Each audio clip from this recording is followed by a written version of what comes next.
O papado é uma instituição antiga que está encarregada de liderar e orientar a população católica mundial em suas vidas espirituais.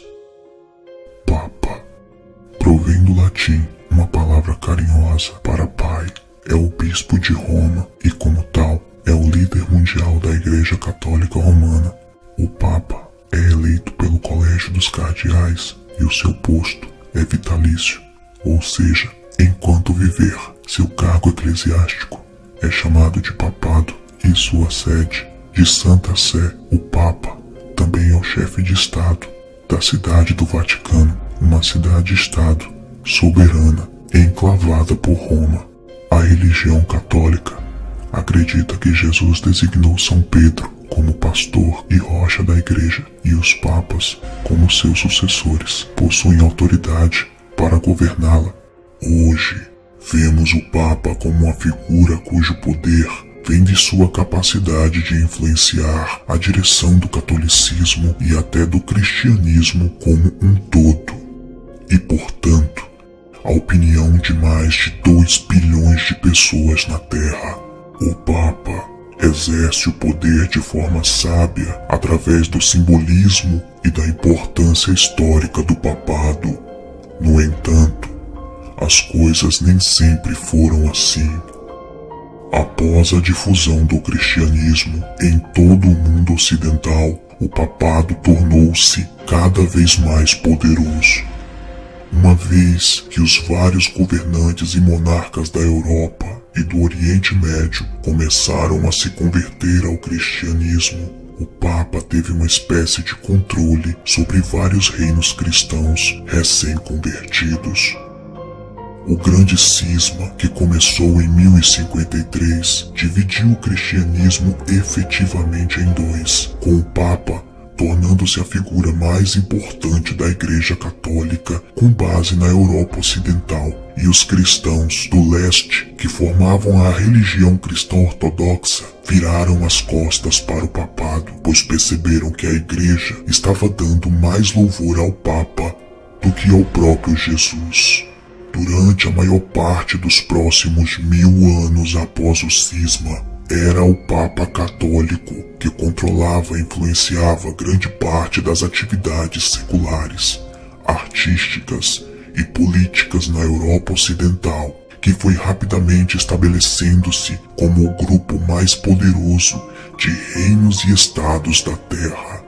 Como o Papa tinha tanta influência em toda a região da época, é seguro dizer que ele era o homem mais poderoso do planeta. Naturalmente, o poder atrai a corrupção, e os papas do passado não eram tão misericordiosos e humildes. Alguns papas ganharam o poder através de manipulação política, corrupção e até assassinato. Uma apostasia total da própria fé, contradizendo tudo aquilo que eles sempre pregavam. Por mais que a Igreja Católica de hoje prefira fingir esquecer estes detalhes, a história da sede papal foi marcada por guerras e derramamento de sangue, o que contrasta muito com a posição política relativamente benigna do Papa hoje. Seria de fato benigna hoje? Neste capítulo 4 da série, você vai conhecer 7 desses papas que com certeza foram os mais malignos da história. 7 homens que envergonharam o nome da Igreja.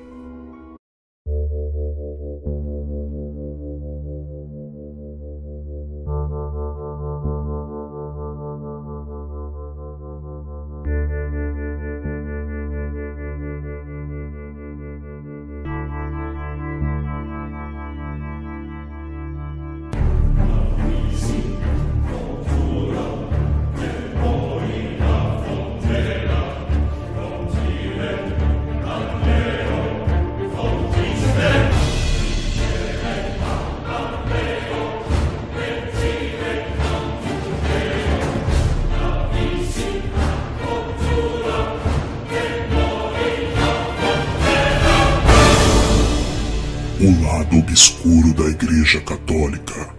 Capítulo 4. Os 7 piores papas da história.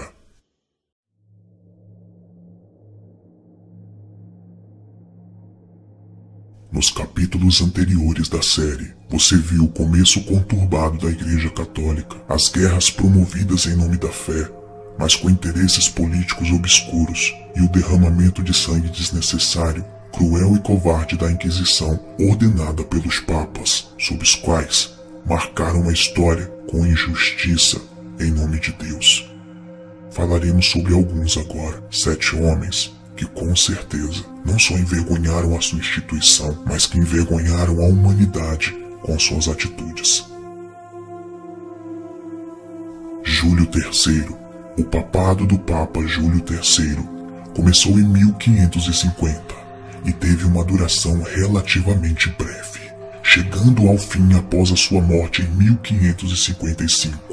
No início de seu breve reinado, Júlio parecia determinado a avançar com as reformas da Igreja que ele considerava importante, mas ele rapidamente se cansou de assuntos papais e passou a maior parte do tempo relaxando e buscando prazeres simples, como sequestrar um adolescente na rua e torná-lo seu amante à força. O Papa Júlio foi tão apaixonado por este menino que o adotou como sobrinho e o promoveu a cardeal, ainda sendo um adolescente. Paulo III. Paulo III foi antecessor imediato de Júlio III e seu reinado teve significativamente menos estupros de crianças, mas o que lhe faltava em questões de homoafetividade e pedofilia, ele compensava em crueldade geral e corrupção. Paulo III supostamente assassinou sua mãe e sua sobrinha para herdar a fortuna da família antes de se tornar um papa, e rapidamente executou qualquer um que o incomodou por estrangulamento e depois por imolação. Por um lado, ele era categoricamente contra a escravidão dos povos nativos do Novo Mundo recém-descoberto, mas por outro lado, sua mais famosa amante era sua filha. Ele também foi totalmente anticorrupção na igreja, provocando sanções cruéis para os membros que fossem pegos enchendo os bolsos, mas Paulo também recebia um corte dos lucros de 40.000 prostitutas de Roma. Sinceramente, não se espera tudo isso vindo de um papa. Recapitulando, este papa matou a sua mãe e sua sobrinha para herdar a fortuna. Matava qualquer pessoa por motivos banais. Foi amante da própria filha e contratava muitas prostitutas com o dinheiro da igreja. Um belo currículo. Papa Urbano II. Ele nada mais é do que o principal responsável pela Primeira Cruzada, o primeiro de muitos conflitos entre o cristianismo e o islamismo que geram problemas até hoje. Urbano II decretou: todos os que morrem pelo caminho, seja na terra, ou no mar, ou na batalha contra pagãos, terão remissão imediata dos pecados.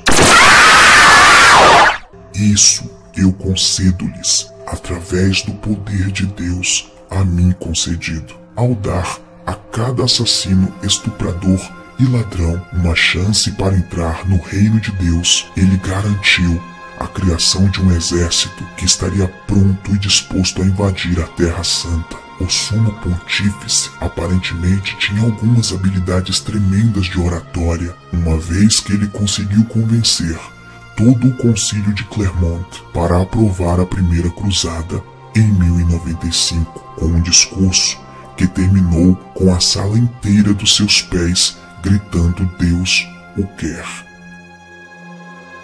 Papa Bento IX. Em 1032, Bento IX tornou-se o papa mais jovem a assumir a cadeira papal, com alguns relatos afirmando que ele tinha apenas 11 ou 12 anos de idade no momento da sua promoção para o papado, apesar de registros oficiais relatarem que ele estava perto de fazer 20 anos. Em vez de optar pelo papel de governante misericordioso, Bento IX deu um jeito de arranjar uma cópia dos livros da série Game of Thrones do futuro e aparentemente se espelhar em seu personagem favorito, Joffrey. Em outras palavras, só quis dizer que ele basicamente era um canalha. Papas posteriores descreveram seu reinado de diversas formas. Papa Vítor III relatou: sua vida como Papa foi tão vil que eu estremeço só de pensar nele. Considerando a competição entre papas ruins, isso diz um pouco sobre Bento IX. Ele era anfitrião de orgias exclusivamente masculinas no palácio. Ele livremente estuprava homens, mulheres, crianças e animais. Bento IX também detém a distinção de ser o único papa a vender seu papado, do que ele mais tarde se arrependeu e pegou de volta à força. Mais tarde, ele abdicou do papado e foi excomungado, morrendo como um homem normal, porém ainda excessivamente rico. Papa Estevão VI. Estevão VI não quis saber de reinar como seus contemporâneos pervertidos, violentos e corruptos. Mas o cara definitivamente sabia como guardar rancor. Quando ele subiu ao poder, Estevão ordenou que os restos mortais do seu predecessor, Papa Formoso, fossem exumados para que o cadáver pudesse ser julgado por seus pecados. Sim, você ouviu isso corretamente. Esse episódio bizarro é conhecido como Sínodo do Cadáver e foi facilmente o evento mais estranho da história papal. Estevão VI fez com que o cadáver de Formoso fosse sentado em seu trono, vestido de vestimenta e adereços papais, para que respondesse por seus crimes, que eram, em sua grande maioria, apenas decretos e ações das quais Estevão havia discordado enquanto Formoso estava vivo. Quando o veredito de culpado foi decretado, o esqueleto foi decapitado e lançado no rio Tibre. Estevão VI também anulou todos os decretos de Formoso, fazendo com que ele nunca tivesse governado. Esse episódio foi considerado tão absurdo que o próprio Estevão VI foi estrangulado até a morte, um mês após o seu julgamento. Papa João XII. Vários papas fizeram verdadeiras festas e orgias no Vaticano, o que é insano, considerado que oficialmente todos eles estavam no celibato. Celibato é a ausência de sexo. Mas João XII provavelmente tinha mais libido do que qualquer outro sumo pontífice. Ele se tornou papa com apenas 18 anos de idade e logo desenvolveu uma reputação de estuprador e de pervertido. Ele supostamente estuprava suas duas irmãs regularmente, além de ter ordenado um menino de 10 anos a se tornar bispo. Por que não? Ele também sentia um prazer inigualável ao fazer amor nos locais mais santos do Vaticano, como os túmulos de São Pedro e São Paulo. Quando ele não estava afim de atividades tão libidinosas, ele gostava de passar o tempo arbitrariamente torturando e castrando cardeais. Seu reinado de 9 anos começou em 955 e terminou em 964, depois que ele foi assassinado por um marido ciumento que o pegou na cama com a sua esposa. E em primeiro lugar, Papa Alexandre VI. Alexandre VI foi tão não cristão que criaram um drama na televisão moderna inteiro dedicado a contar as histórias das palhaçadas dele e de sua família. Você pode conhecê-lo por seu nome de família, Rodrigo Borgia. Borgia era uma família de comerciantes ricos que efetivamente compraram o trono do Papa para que Rodrigo se sentasse nele em 1492. Uma vez tornado Papa, os bons tempos começaram a rolar para a família Borgia. Alexandre VI hospedou as orgias mais elaboradas que o Vaticano já tinha visto. Coisas como 50 prostitutas amontoadas em uma única sala, onde o Papa e os membros do seu clero faziam o que queriam com elas. Ele atribuiu a alguns clérigos o dever de não participarem das orgias, para que as observassem e fizessem o controle da quantidade de orgasmos que cada membro do clero alcançava, pois ele acreditava que a virilidade era um sinal de força e ele não aceitaria homens pouco férteis em sua panelinha. Ele casava sua filha Lucrécia com comerciantes ricos e, em seguida, declarava o casamento nulo. Ele era o Papa, afinal de contas, e absorvia todo o dinheiro deles. Aliás, ele também estuprava sua filha, que por sua vez também era estuprada por seu irmão. Alexandre VI e sua família efetivamente roubaram a nobreza de Roma e mataram quem ousasse se opor contra eles. Seu papado de 11 anos chegou finalmente ao fim em 1503, quando um dos muitos assassinos contratados para matá-lo conseguiu terminar o serviço. Ele foi envenenado e morreu lentamente ao longo dos próximos dias, com 72 anos de idade. Em meio a desgraças, heresias, mentiras, mortes, sangue e vergonha, a Igreja Católica foi levantada e se tornou um câncer para a humanidade. O intuito do documentário não é ofender a sua religião, mas apenas mostrar a verdade. E assim termina a primeira temporada desta série, que gerou um pouco de polêmica, mas que com certeza trouxe fatos esclarecedores para que possamos entender a real situação da religião hoje e como ela influenciou no mundo. Não sabemos quando vamos produzir a segunda temporada. Cada temporada é composta por 4 episódios. Pode ser daqui a 3 meses ou daqui a 1 ano.